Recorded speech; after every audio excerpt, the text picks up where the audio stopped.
प्रतिष्ठिता मनो मे वाचि प्रतिष्ठितम्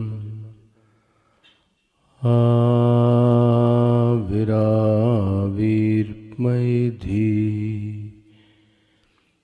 वेदस्य मवार्णिस्थः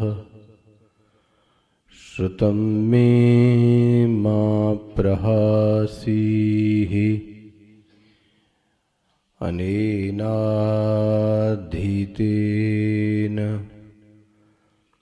अहोरात्रं सन्दधामि ऋतं वदिष्यामि सत्यं वदिष्यामि तन्मामवतु तद्वक्तारमवतु अवतु माम्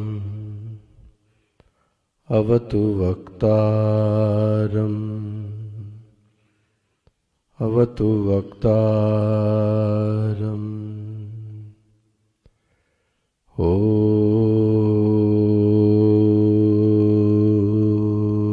शांति शांति शांति। सदाशिवसमारम्भां शङ्कराचार्यमध्यमाम् अस्मदाचार्यपर्यन्तां वन्दे गुरुपरम्परां शङ्करं शङ्कराचार्यं केशवं वादरायणं सूत्रभाष्यकृतौ वन्दे भगवन्तौ पुनः पुनः भगवन्तौ पुनः पुनः भगवन्तौ पुनः पुनः। ओमाप्यायन्तु मम वङ्गानि वाक्प्राण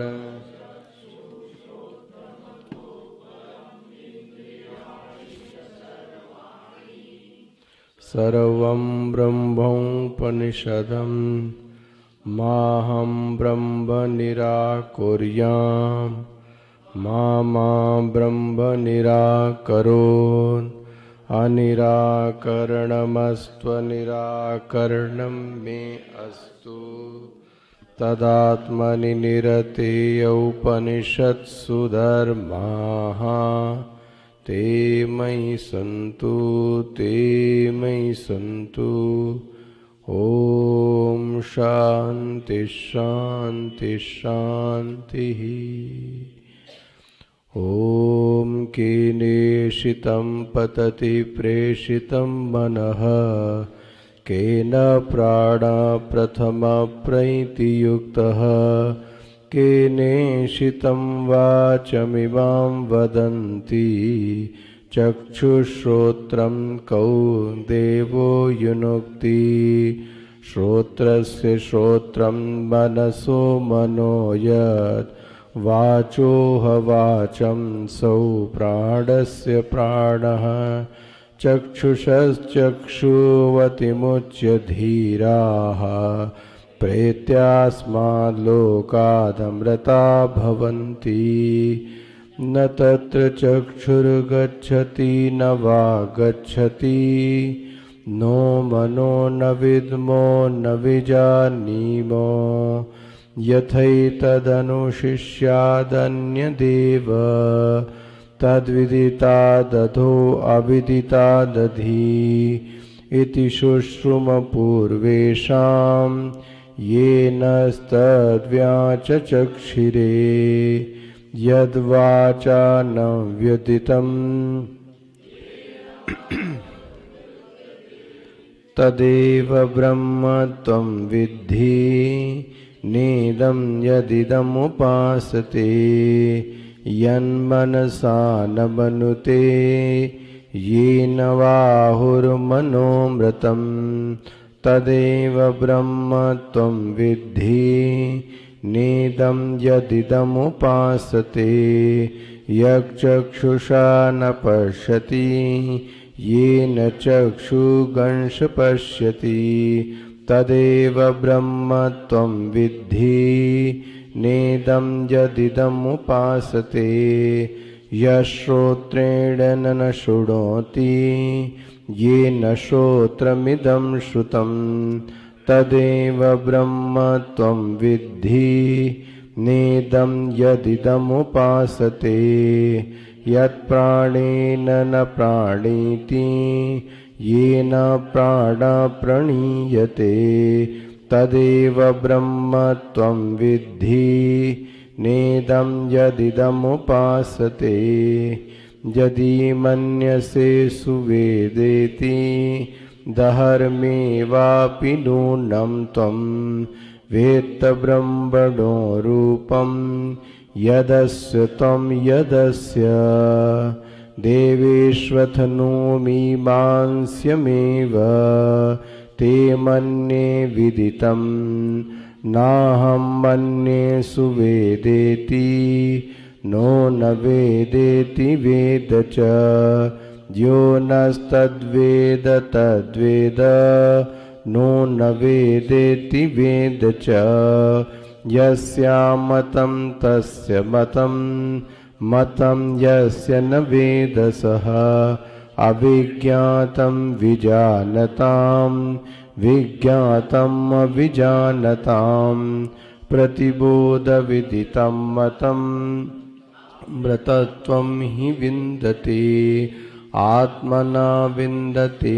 वीर्यं विद्यया विन्दते मृतम् इहि चेत् वेदीथ सत्यमस्ति न चेदिह वेदीत महती विनष्टि भूतेषु भूतेषु विचित्य धीराः प्रेत्यास्माल्लोकादमृता भवन्ति ब्रह्मः देवेभ्यो विजिज्ञे तस्य ब्रह्मणो विजये देवा अमहीयन्त तैयेक्षन्त अस्माकमेवायं विजयो अस्माकमेवायं महिमेतिति तद्वैषां विजज्ञो तेभ्योः प्रादुर्बभूव तन्न व्याजानत किमेदं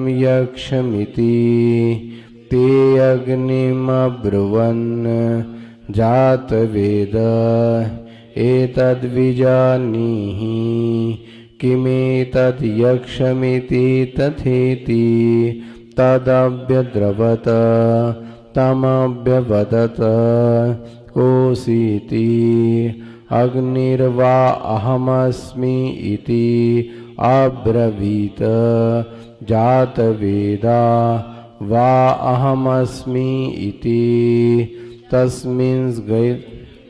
तस्मिंस्त्वयि किं वीर्यम् इत्यपीदगं सर्वं दहेयं यदिदं पृथिव्यामिति तस्मै तृणं निदधौ एतद्दहेति तदुप्रेयाय सर्वजवेन तन्न शशाकदग्धुं स तत एव निव्रते नैतदशकं विज्ञातुं यदेतद्यक्षमिति अथ वायुमब्रुवन् वायौ एतद्विजा किमेतद्यक्षमिति तथेति तदभ्यद्रवत तमभ्यवदत कोऽसीति वायुर्वा अहमस्मि इति अब्रवीत मातरिश्वा वा अहमस्मि इति तस्मिंस्त्वयि किं वीर्यम् इत्यपीदगं सर्वम् आदधीयं यदिदं पृथिव्यामिति तस्मै तृणं निदधौ एतद् आददस्वेति तदुप्रेयाय सर्वजवेन तन्न शशाकदातुं स ततैव निव्रव्रते नैतदशकं विज्ञातुं यदेतद्यक्षमिति अथ इन्द्रम् अब्रुवन् मघवन् एतद्विजानीहि किमेतद्यक्षमिति तथेति तदभ्य तस्मान्तिरोदधे स तस्मिन्नेवाकाशे स्त्रियम्मा जगाम बहुशोभमानामुमां हैमवतीं तागं होवाच किमेतद्यक्षमिति स ब्रह्मेति होवाच ब्रह्मणो वा एतद्विजये महिध्वम् इति ततो हैव विदाञ्चकार ब्रह्मेति तस्माद्वा एते देवाः अतितराम इव अन्यान् देवान् यदग्निर्वायु इन्द्रस्ते तेनेदिष्टं परस्पृशते येन प्रथमो विदाञ्चकार ब्रह्मेति तस्माद्वा इन्द्र अतितराम इवान्यान् देवान् ये निर्दिष्टं पस्पृशस हीन प्रथमो विदाञ्चकार ब्रह्मेति तस्यैष वा दोषो यदेतद्विद्युतो विद्युतदा इत्यन्यमीषदा इत्यदिदैवतम् अथवाध्यात्मं यदेतद्गच्छतीव च मनः अनेन च एतत् स्मरत्यभीक्ष्णगं संकल्पः तद्धि तद्वनं नाम तद्वनम् इति उपासितव्यं स एतद्देवं वेदाभिहैनगं सर्वाणि भूतानि संवाञ्छन्ति उपनिषदं भ्रो ब्रूहि उक्त्वा ते उपनिषद ब्राह्मीं वावता उपनिषदम् अब्रूमेति तस्यै तपोदमा कर्मेति वेदा सर्वाङ्गानि सत्यमायतनं यो वा एतामेवं वेद अपरत्य पाप्मानं मनन्ते स्वर्गे लोके जे ये प्रतितिष्ठति जे ये प्रतितिष्ठति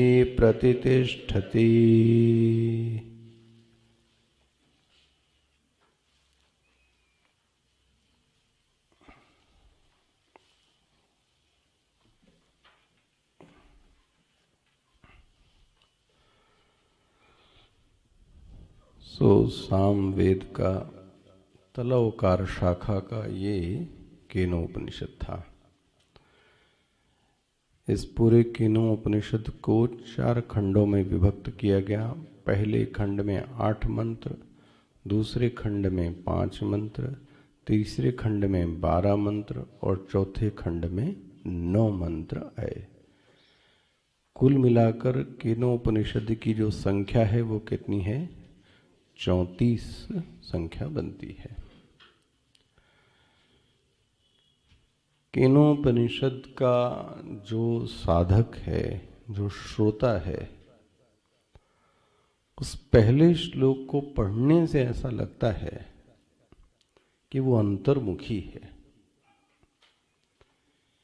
मैं ये इसलिए कहता हूँ, ऐसा संज्ञान में अभी ध्यान में आता है कि साधारणतः जीव की जो दृष्टि है वो शरीर से बाहर बहिर्मुखी है, जगत की ओर ही देखता रहता है, दूसरे को, अन्य चीजें।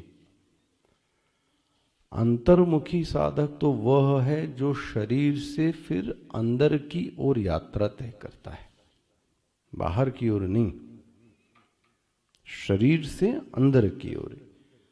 और ऐसे ही विषय को फिर अध्यात्म की संज्ञा दी जाती है।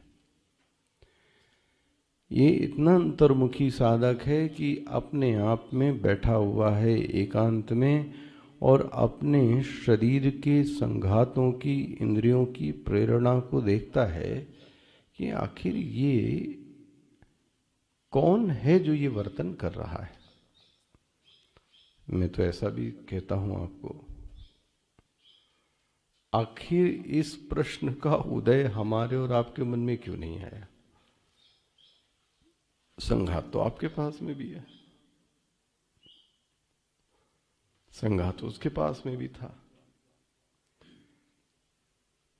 ये अंतर्मुखता है व्यक्ति की, तो वो अपने इंद्रियों की चेष्टाओं को देखता है। अथ केनेशितम पतति प्रेषितम मनः केन प्राणः प्रथम प्रेति युक्तः केनेशितम वाचैमां वदन्ति चक्षु श्रोत्रम कौ देवो युनुक्ति। ऐसा वो अपने मन में मनन के तौर पर वह प्रश्न को उठाता है, कौन है जो इनको प्रेरणा दे रहा है? बोले तुमको दिक्कत क्या है? बोले मैंने ऐसा सुना है कि ये जो शरीर है, संघात है, ये तो जड़ है। तो ये कौन इनको जड़ को प्रेरणा देने वाला? जड़ को जड़ तो नहीं हो सकता, लेकिन वह चेतन तत्व मुझको दिखता नहीं है। वो कौन है? उसके गुरु बोलते हैं श्रोत्रस्य श्रोत्रम। हे शिष्य, वो कान का भी कान है, वो मन का भी मन है, वो वाणी का भी वाणी है। इसलिए मैंने कहा तीसरे मंत्र में आकर तीसरे मंत्र को आगम वाक्य की संज्ञा दी गई, ये याद रहना चाहिए। पहले खंड का जो तीसरा मंत्र है वह आगम वाक्य है। आगम वाक्य क्या है? क्या मंत्र है? पूरा बोलिए।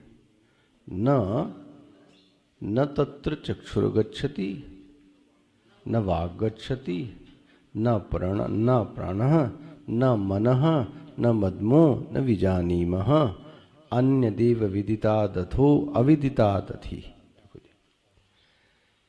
ये तुम इंद्रियों से यदि उनको जानने की कोशिश करोगे, उनको कभी नहीं जान सकते। तो मैंने कहा इसमें आगम क्या है?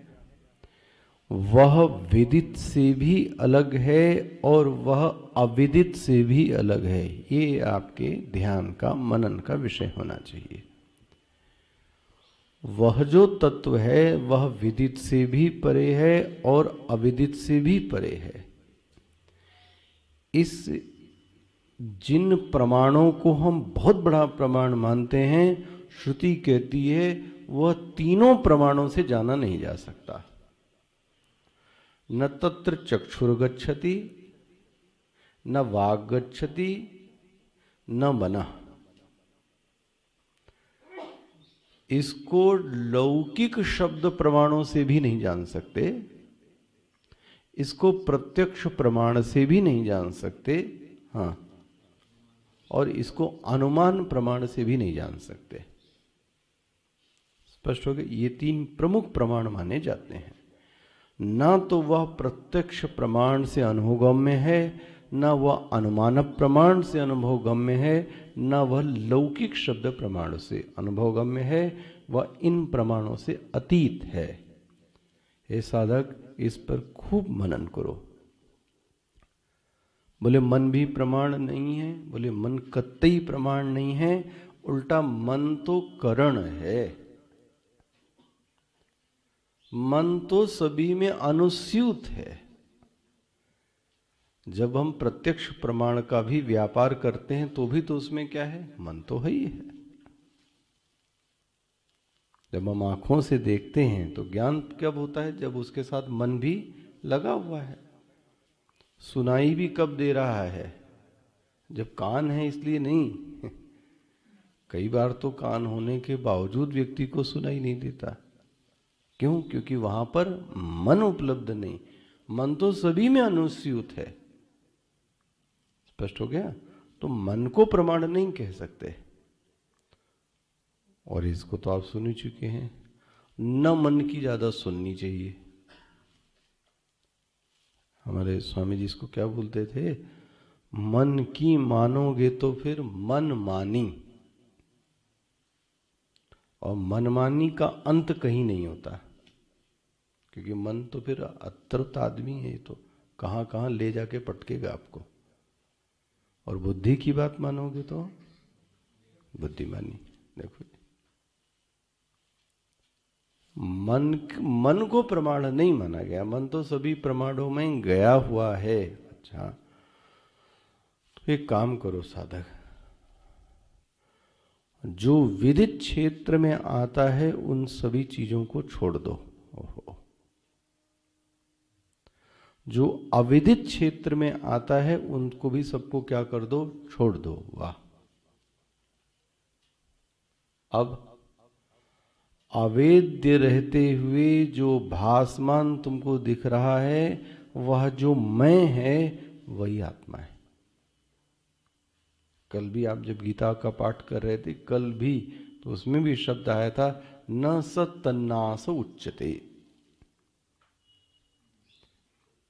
जो विदित से अलग है, जो अविदित से अलग है, जो नित्य भासमान है, हाँ साधक, तुम इन सब चीजों के जरिए से व्यतिरेक करो, अलग करो। वो विदित भी नहीं है, वह अविदित भी नहीं है। वो कौन है? वो अनुभव रूप है, वो तुम हो। ऐसा कहते हुए उसको क्या कराते हैं? ये ज्ञान कराते हैं।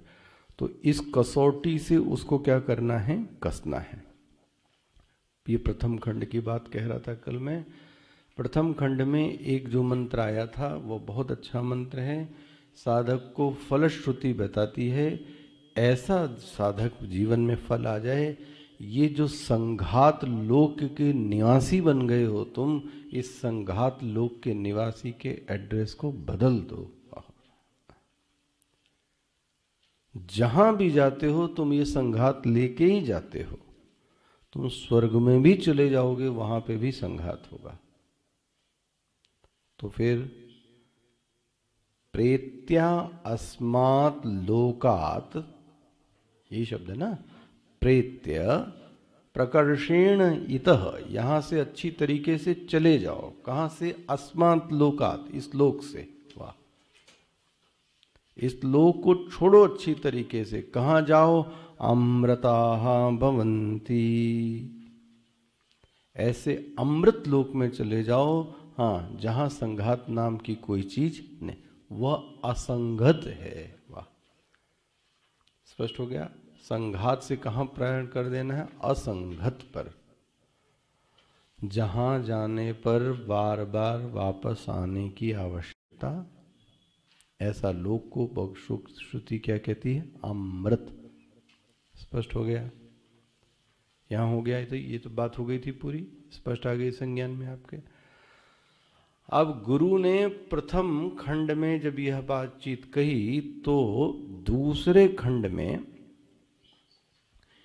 गुरु और शिष्य के संवाद को प्रकट किया गया। देखो जी, अब ये बहुत महत्वपूर्ण है। कई बार गुरु के मुख से श्रवण करने के बावजूद जो गुरु ने कहा उसको वो आत्मा नहीं समझ पाता। बोले ये क्या हो गया? बोले देखो, तुमने जिसको आत्मा समझा, पहला मंत्र क्या आया ये, यदि मन्य से सुवे देती, यदि तुमने ऐसा कहा और बड़े उत्साह से आया था कि मैंने आत्मा को जान लिया इतने सालों में, यदि मन्य से सुवे देती नो न वे देती, तुमने फिर क्या किया? नहीं जाना। ओहो, मिल गया। नो न वेदेति वेद च, फिर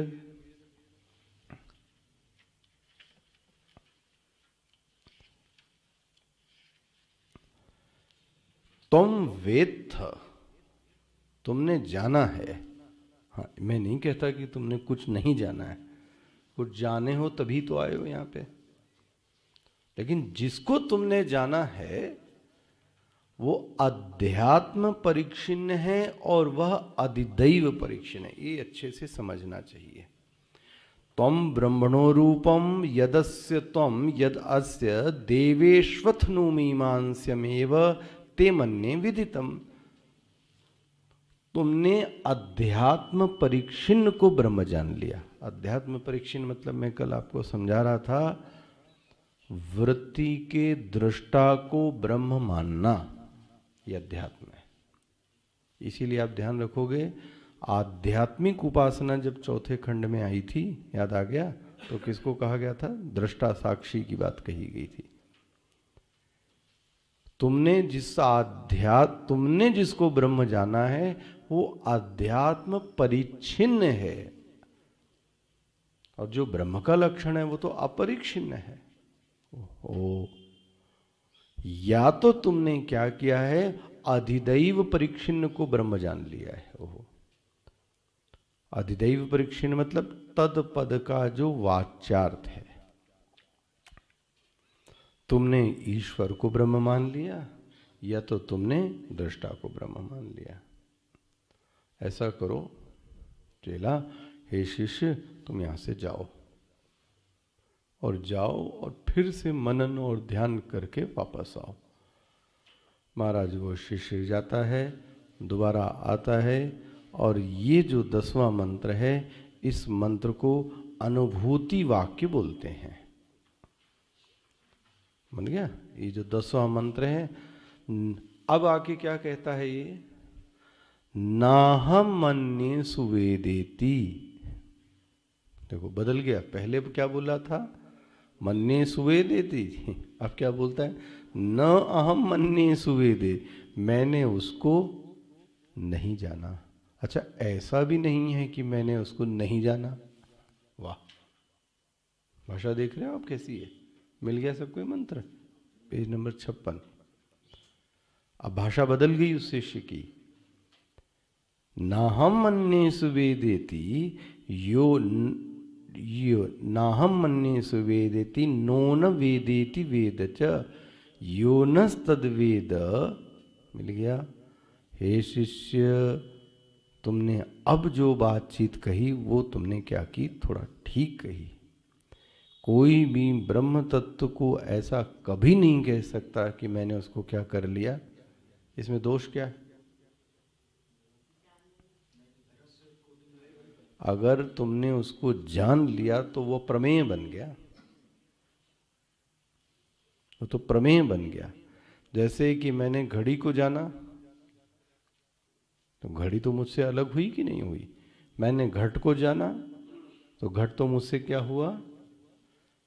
मैंने आश्रम को जाना, तो आश्रम भी मुझसे, तो मैंने ब्रह्म को जाना, तो मैं अलग हो गया और ब्रह्म अलग हो गया। ये तो उपनिषद देखो, अब जब ऐसा वाक्य, तो अनुभूति वाक्य बन गया किसका? जो आगम वाक्य था उसी का जो 10वां मंत्र है वो क्या बन गया? अनुभूति वाक्य बन गया। अच्छा भाई, अब वह जो अधिकारी है वो कहता है आपने तो ऐसा उलझा दिया मुझको, यस्यामतम, मिल रहे, यस्य अमतम तस्य मतम, जिसका अमत है उसका ही मत है। वाह, जिसका मत है उसने नहीं जाना। देखो, अविज्ञातम विजानताम, जिसने ऐसा जाना कि वह अविज्ञात है, ओहो, उसने जान लिया। विज्ञातम, अविजान, जिसने ये कहा कि मैंने जान लिया, उसने बोले आप तो गुरुजी मुझे एक बात बताइए, इस तत्व को जाना कैसे जाए, इसकी साधना क्या है। इस मंत्र को राजद्वार कहते हैं, है ना। तो कहते हैं इसको गुरु, ये साधना के लिए उपदेश है, बहुत सुंदर है, इस पर खूब चर्चा हुई, मेरे ख्याल से 10-15 दिन इसको फिर से दोहराने वाला है। प्रतिबोध विदितम मतम अमृतत्वम ही वंदते, उस तत्व को कैसे जाना जाए जो तत्व अनुपलब्ध हो गया, प्रमाणों से भी उसका निषेध कर दिया, है ना। अनुपलब्ध हो गया, प्रमाणों का भी आपने क्या कर दिया, निषेध कर दिया। अब उस तत्व को कैसे जाने, गुरु बोलते हैं प्रतिबोध विदितम मतम, बन गया। यही इसको राजद्वार, इसी को उपलब्धि द्वार भी बोलते हैं। स्पष्ट हो गया ये चीजें, स्पष्ट है। और अब किससे आ गए हम लोग, तीसरे खंड में। ये उपनिषद इतना आसान नहीं है समझना। तो मानो कि गुरु को समझ में आ जाता है कि ये शिष्य वहां तक पहुंच नहीं पा रहा है। मुझे फिर से संगति यही याद आती है, अर्जुन दूसरे अध्याय में यही तो पूछता है कि मैं मारूंगा तो ये मर जाएंगे। भगवान ने तो जैसे पहले आपसे कोई पूछता है तो आप भी एकदम बम्बास्टिक उपनिषद के वाक्य बोलते हैं, कौन मरता है कौन जीता है, देह तो मिथ्या है। वाह, सामने वाला कहता है ये तो मैं पागल हूं, ये तो ये आदमी मूर्ख है। यह जो ज्ञान था ये पच क्यों नहीं पाया। ज्ञान तो ठीक था, लेकिन अर्जुन को भी ये ज्ञान समझ में नहीं आया। मतलब कायदे से वास्तविकता तो यह है कि दूसरे अध्याय में ही अर्जुन के प्रश्न का उत्तर तो हो गया था। एक व्यवहारिक स्तर पर भी उत्तर दिया है, एक शास्त्रीय स्तर पे भी उत्तर दिया है, एक पारमार्थिक स्तर पे भी उत्तर दिया है अर्जुन के, और अध्याय 2 समाप्त हो जाता है। लेकिन भगवान को देखो इतनी करुणा है कि उनको पता है कि ये व्यवहार करते हुए जो इसका चित्त है वो गंदा है। मलिन चित्त में ब्रह्म ज्ञान आता नहीं है, टिकता नहीं है। संत लोग ऐसे ही बोलते हैं जैसे प्रतिबिंब चंचल दिखता रहता है, इधर उधर इधर उधर हिलता रहता है। इसलिए देखो अध्याय 2 को तो कौन सा नाम दिया गया, सांख्य योग, ज्ञान के, लेकिन तुरंत ही तीसरा अध्याय भगवान ने क्या कह दिया, कर्मयोग। चलो तुम तो इधर आओ। श्रुति भी यही कहती है।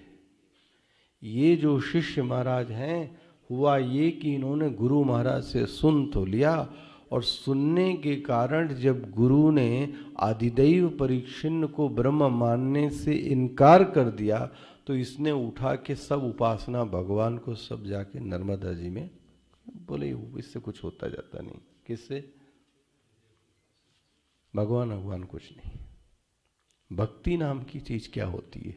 भक्ति कोई, उसमें तो रोना गाना बजाना है। तो भगवान ने कहा यही इसकी गलती रही, इसलिए इस ज्ञान को समझाने के लिए भगवान ने एक आख्यायिका प्रस्तुत की। उद्देश्य ध्यान रख लेना क्या है, यही ज्ञान।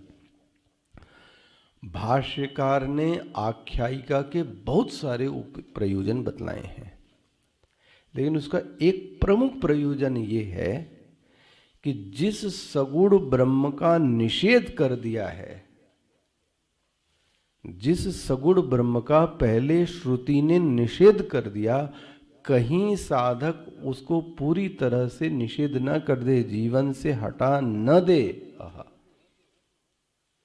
इसलिए कहती है श्रुति, तुम तो सगुण ब्रह्म की पूजा करो। वाह। और इस आख्यायिका के लिए ये तीसरे खंड में, ये बस ध्यान रखना उद्देश्य यही है आख्यायिका का, कि सगुण ब्रह्म के बारे में हमारी बुद्धि बने, उपासना होवे, चित्त शुद्ध होवे। इसलिए बार बार कहता हूं, फिर उपासना पे आगे देखो। इस तीसरे खंड के लिए श्रुति ने 12 मंत्र दिए। किसके लिए? आख्यायिका के लिए। अब आख्यायिका आपने संक्षेप में पढ़ ली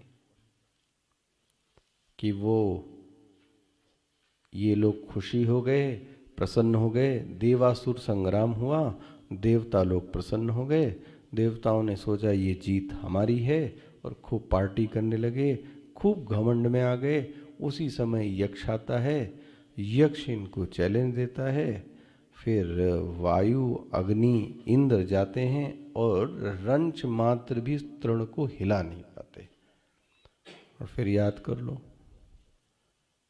हैमवतीम उमाम, उसी समय एकदम हैमवतीम, स्वर्ण जैसी चमकती हुई देवी, भगवान भाष्यकार कहते हैं वो कौन है? उमाम, पार्वती माता प्रकट हुई और वो बोलती हैं, मूर्ख, देखो उपदेश भी उन्होंने इंद्र को ही दिया, मूर्ख, वो जो यक्ष था वो ब्रह्म था, उसकी जीत हुई थी और उसकी जीत को तुमने क्या कर लिया?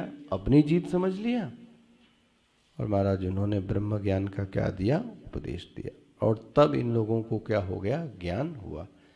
ये किस में आया? ये आख्यायिका में, तीसरी आख्यायिका।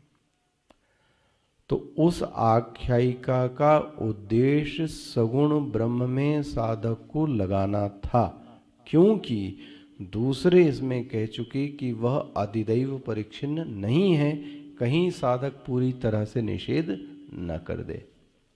स्पष्ट हो गया? ये तीसरा खंड भी। चौथा खंड तो शुरुआत से देखेंगे। चौथा खंड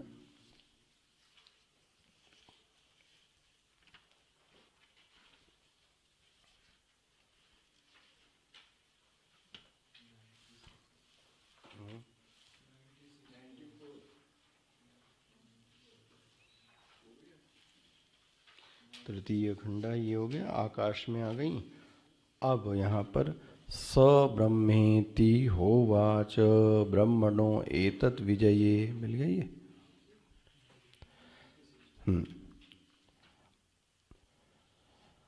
तो जो 3 मंत्र हैं, देखो जी, शुरुआत के 3 मंत्र, इसमें तो आख्यायिका की बात की, शुरुआत के 3 मंत्र हैं। चौथे से लेकर, स्पष्ट हो रहा है, चौथे खंड के शुरुआत के जो 3 मंत्र हैं, 3 मंत्र, उसमें क्या है? आख्यायिका है। जो चल रही थी तीसरे खंड में चल रही थी, वही आख्यायिका चौथे खंड में भी चलती है। लेकिन चौथे मंत्र से छठे मंत्र तक उसी सगुण ब्रह्म की उपासना आदिदैविक, आदि भौतिक और आध्यात्मिक बताई गई है। मैं सिर्फ एक इशारा करता हूँ, जैसे कि बादल, याद आ गया अब आपको, जिसमें बिजली चमकी और सब कुछ प्रकाशित हो गया, इसी तरह से, हाँ, पलक का झपकना याद आ गया आपको? पलक झपकी और सब कुछ प्रकट हो गया। ये उपासना याद आ गई आपको? एक मन की उपासना याद आ गई। क्या चीज?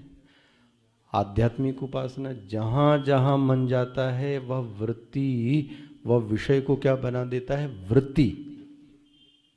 स्पष्ट हो गया? ये कौन सी उपासना हो गई? आध्यात्मिक।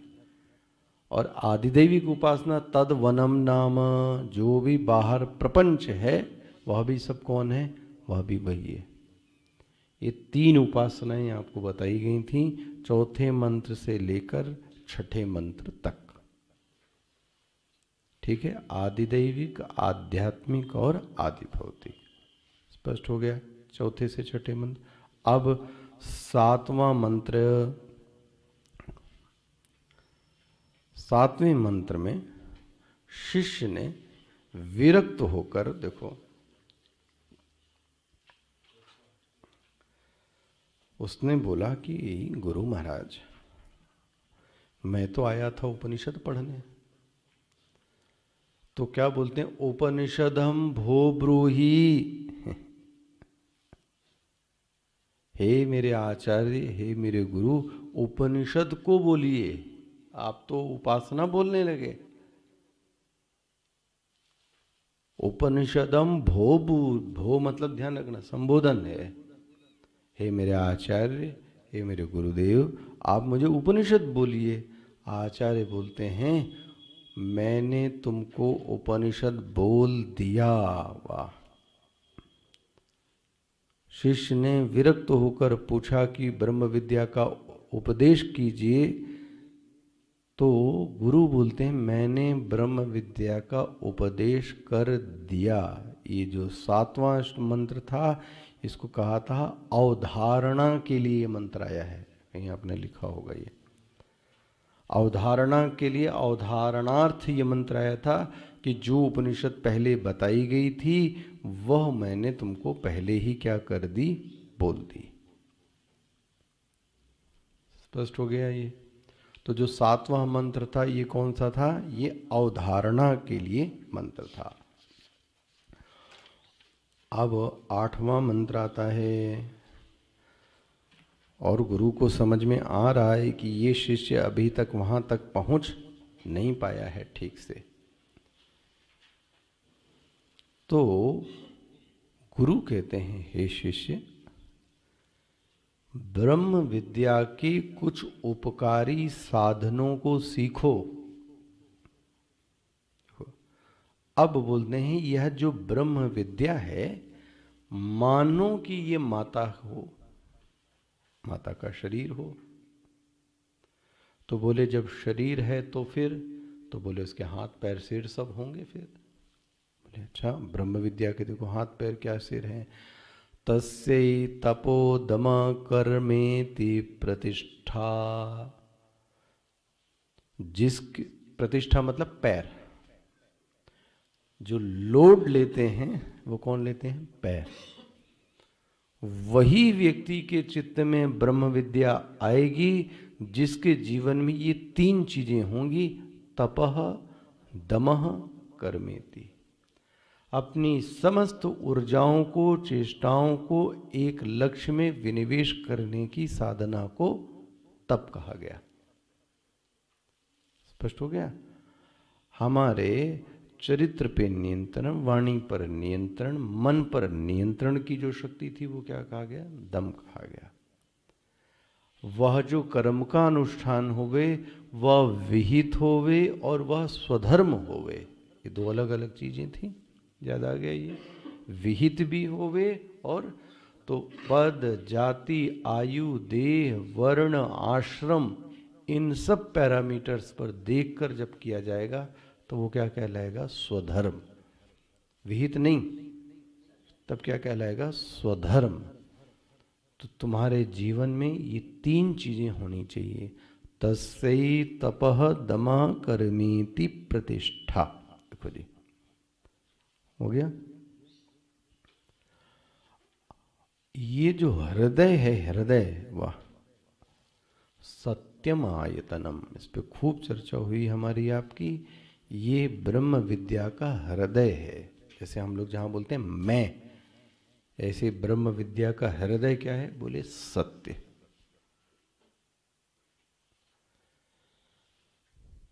इसलिए सत्य तो भगवान भाष्यकार ने बोला शरीर का भी सत्य है, याद आ गया आपको, सत्यमायतनम पर।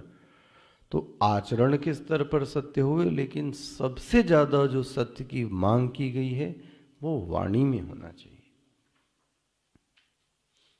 स्पष्ट हो गया? इस पे खूब चर्चा हमारी आपकी हो चुकी।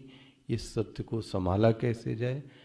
ये मत कह देना कि जो मेरे मन में रहता है मैं वही बोलता हूं, इसको तो जंगली कहा गया।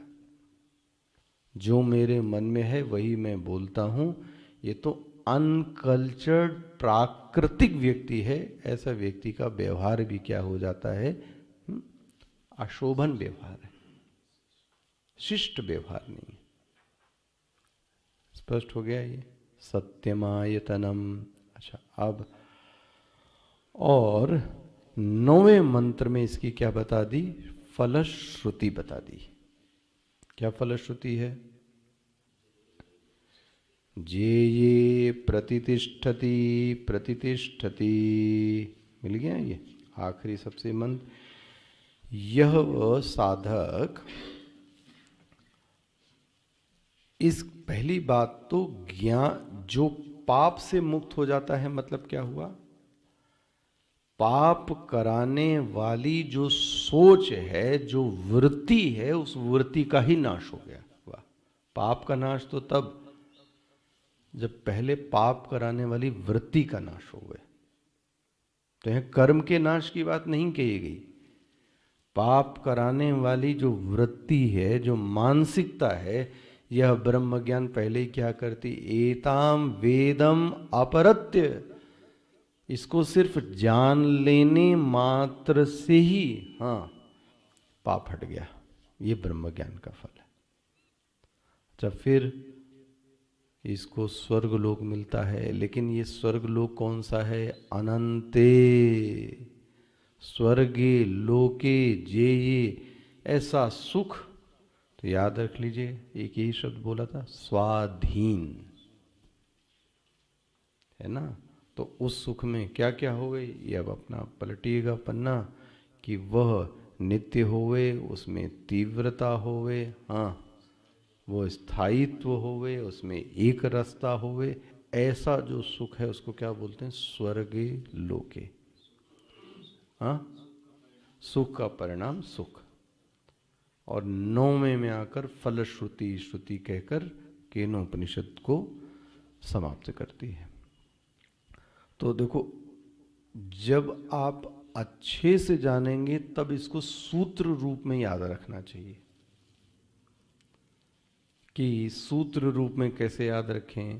भाई, पहले खंड में आगम वाक्य आया, तद विदिता दथो अविदिता दथी।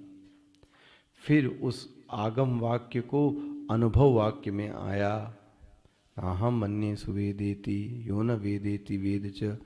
इसको सूत्र रूप में याद रखने की कला आनी चाहिए।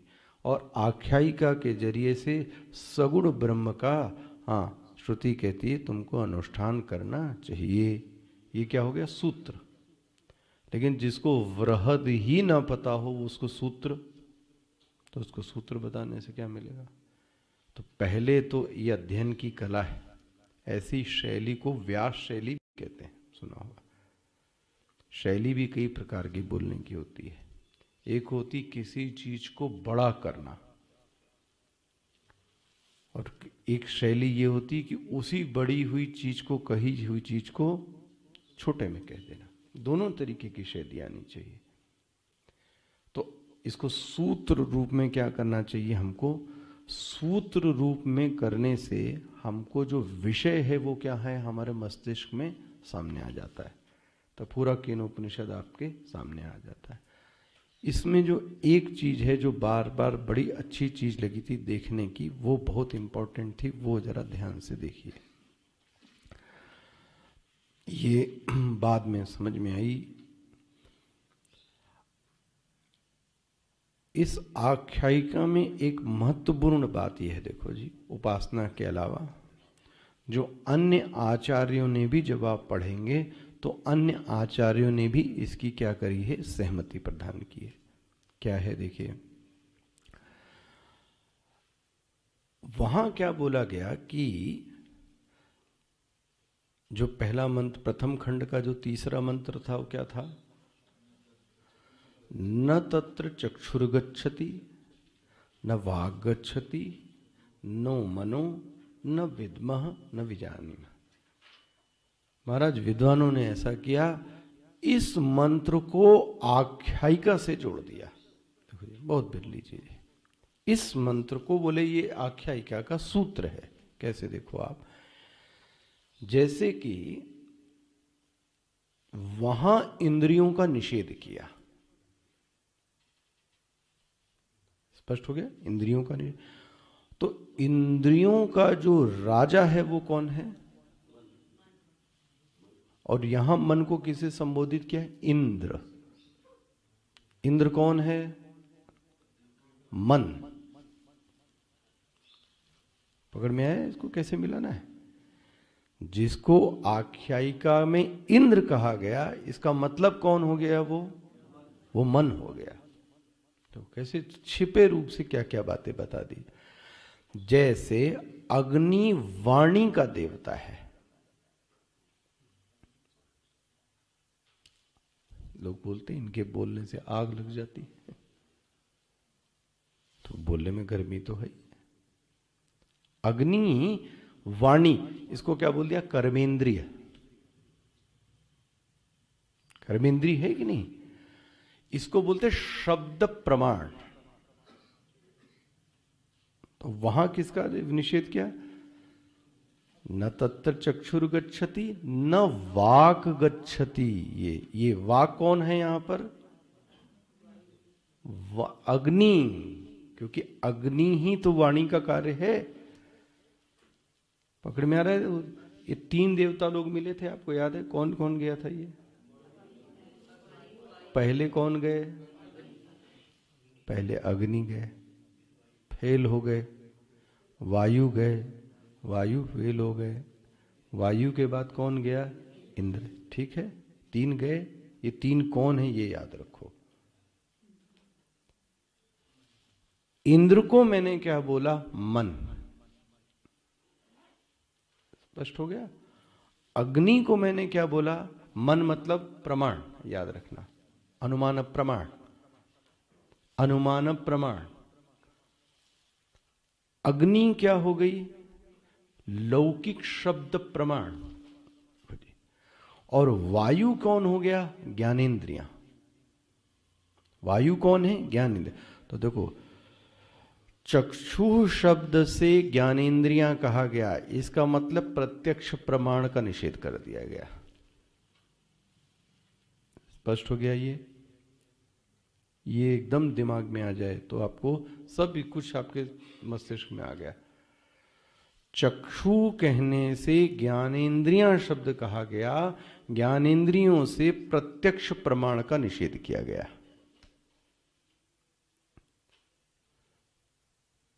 हो गया। वायु भी इसी प्रत्यक्ष प्रमाण में प्रतिनिधि है इसकी।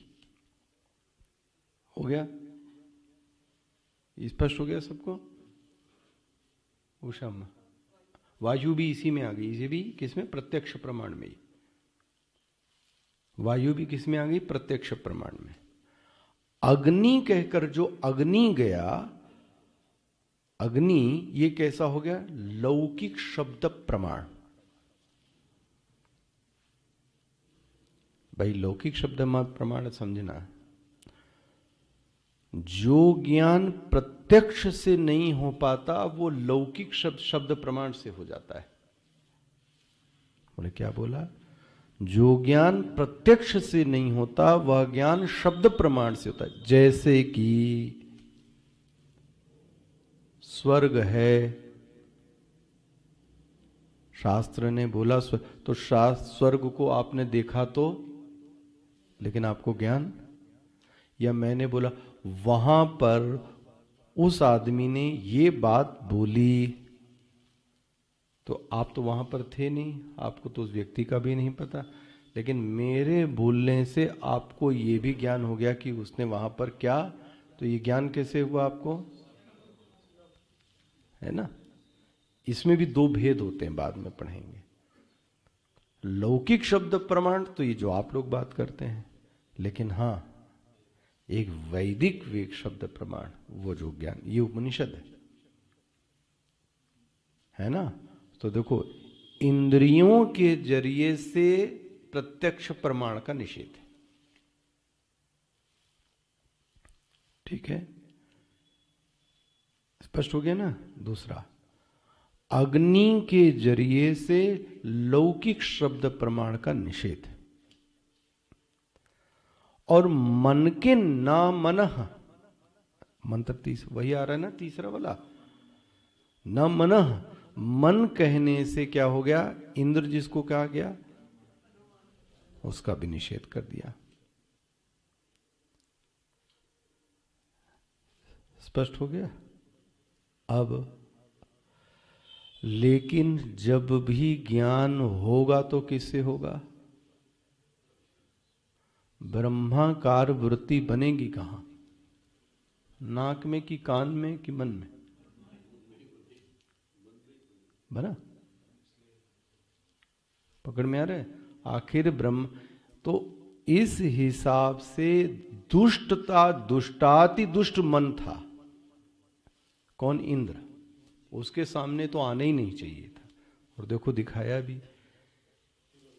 इन दोनों के सामने तो ब्रह्म था, इंद्र के सामने तो आते ही ब्रह्म क्या हो गया, तिरो बभूव, मन के सामने तो ब्रह्म आया ही नहीं। देखो जी,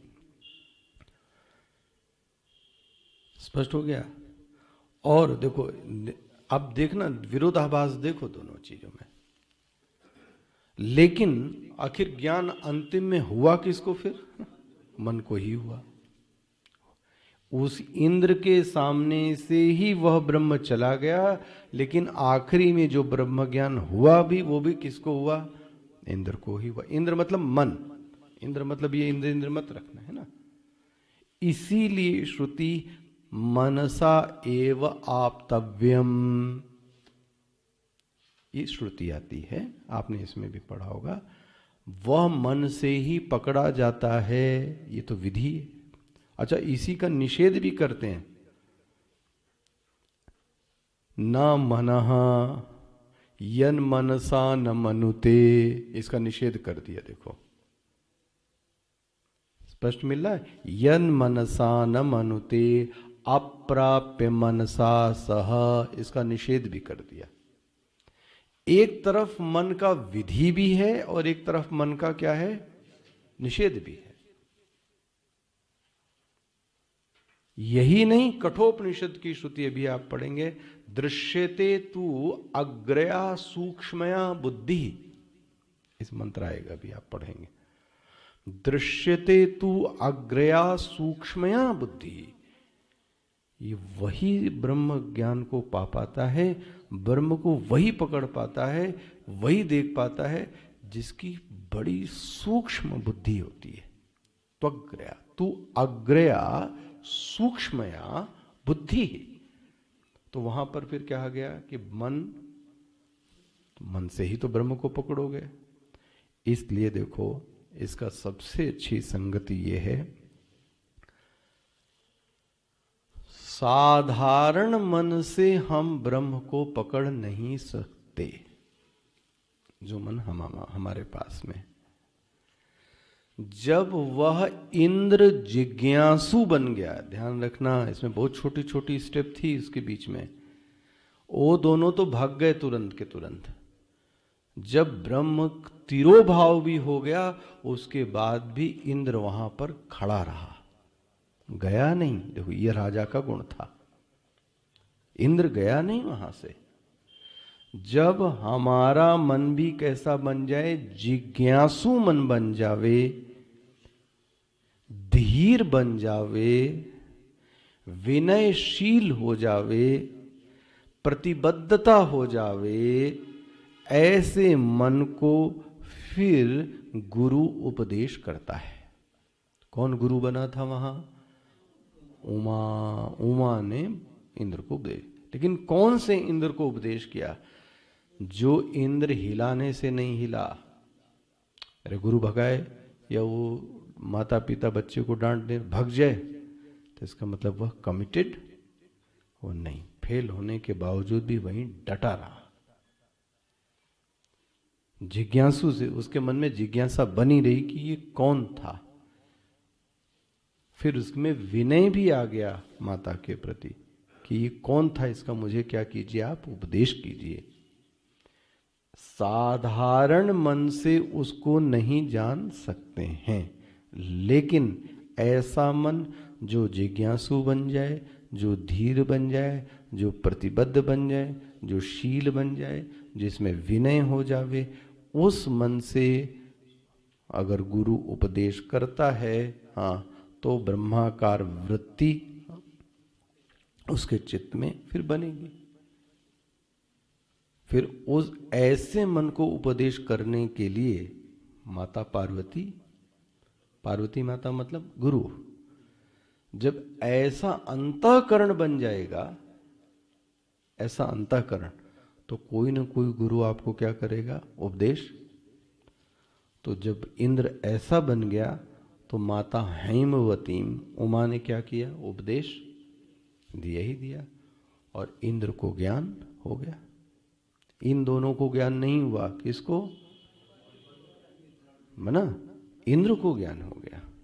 इसलिए ऐसा सुसंस्कृत मन, उपासना से सुगंधित मन, ऐसा आज्ञाकारी मन, जिज्ञासु मन को फिर ब्रह्म ज्ञान देकर उसके अंदर ब्रह्माकार वृत्ति का निर्माण होता है। और यहाँ पे दिखाया गया कि इंद्र को ज्ञान हो गया। इसलिए आपको याद हो, इसीलिए इंद्र को राजा कहा गया। तो राजा में कुछ न कुछ गुण तो होते ही हैं। स्पष्ट हो गया? इस तरीके से आपके सामने ये उपनिषद का हमने यथामति सार आपके सामने रखा। पहले मंत्र का पाठ इसलिए करते हैं, गुरुदेव कराते थे कि ये टेक्स्ट खत्म, फिर से अध्ययन इसका चालू रहेगा, है ना। इसलिए पहले मंत्र का क्या कर लीजिए,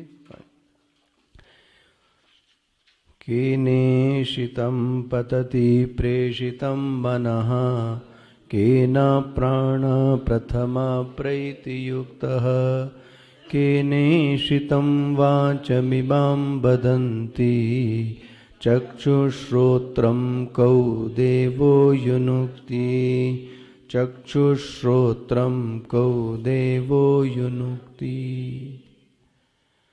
पूज्य गुरुदेव और हमारे स्वामी जी के आशीर्वाद से उनको भी मैं सुनता रहा, पढ़ता रहा, उन्हीं के कारण ही तो मैं पढ़ा पाया। सच बात तो यही है, उन्हीं की चिंतन से ही प्रभावित रहता हूँ। तो स्पष्ट रूप से उनकी कृपा से ही ये हम लोग इस ग्रंथ का स्वाध्याय क्या कर सके। हालांकि इस स्वाध्याय में सबसे ज्यादा विघ्न और बाधा आई, तो आदि दैविक भी आई, आध्यात्मिक भी आई, आदि भौतिक भी आई, तीनों तरीके की बाधाएं आई। बाहर ठंड गर्मी पड़ी या बाहर दैवी प्रकोप आया, वो आपके हाथ में नहीं था, हमारे हाथ में नहीं था। लेकिन बोलते हैं अंत भला तो सब भला। लेकिन किसी तरीके से हम लोगों ने भी जिज्ञासु वृत्ति संभाल कर आखिर में यह उपनिषद क्या किया, हम लोगों ने पूरा किया। इस सफलता का जो श्रेय देना चाहिए वो स्वामी जी और गुरुदेव को देना चाहिए। उससे क्यों, अगर आप इस सफलता को लेके चलेंगे ना, तो आगे के उपनिषद की स्पीड धीमी हो जाएगी। जब आदमी लेके चलता है ना बहुत सारे खोपड़े में, तो फिर वो चल नहीं पाता, क्योंकि दिमाग में उसके भरा रहता है, मैंने ये किया, मैंने ये किया, मैंने ये किया, स्पीड धीमे हो जाती। ये हुआ तो उन्होंने क्या कर दिया, ऐसी बुद्धि दे दी। मैं खुद ही देखता हूं कि पता नहीं कहां कहां से विचार क्या क्या डालते रहते हैं। तो ये तो उन्हीं की वजह से हुआ। आप ही इस बल को संभालो, ये आपके कारण हुआ। और आपके मन में जो बैठा एक जिज्ञासु जन्म जन्मांतर से जो आपके भी मन में होगा, उसने भी प्रेरणा देता है बोलने के लिए। तो वो आपके अंदर भी तो कोई ना कोई अंतर्यामी प्रभु बैठा ही है, तो उसको बहुत बहुत धन्यवाद। मैं इसको प्रवचन कम कह के स्वाध्याय कहना ज़्यादा अच्छा समझता हूँ। प्रवचन तो फिर प्रवचनकार करता रहता है अपना, लेकिन हम लोगों ने जो कोशिश की क्या की, स्वाध्याय छोटी छोटी चीज़ों को भी जब तक समझ में ना आ जाए तब तक देखना, और आपके भी जो प्रश्न आते रहे उसको भी लेता रहा।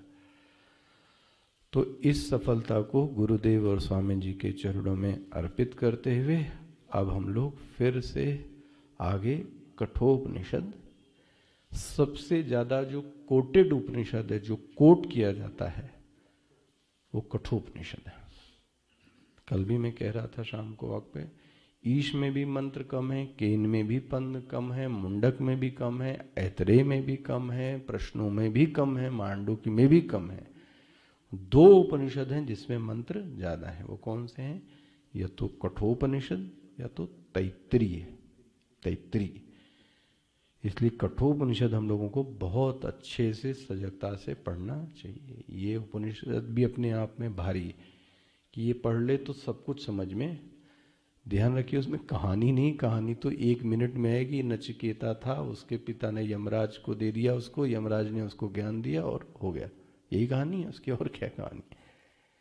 लेकिन वो जो ज्ञान है वो बहुत महत्वपूर्ण ज्ञान है। तो हम लोग यथामति जो स्वामी जी दिमाग में डालेंगे फिर से, वो हम लोग कठोपनिषद देखेंगे बसंत पंचमी से शनिवार को।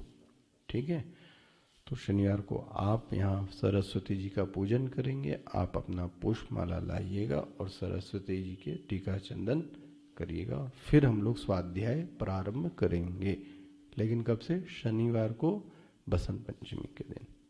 ठीक है, कौन सा अध्याय? 14वां अध्याय।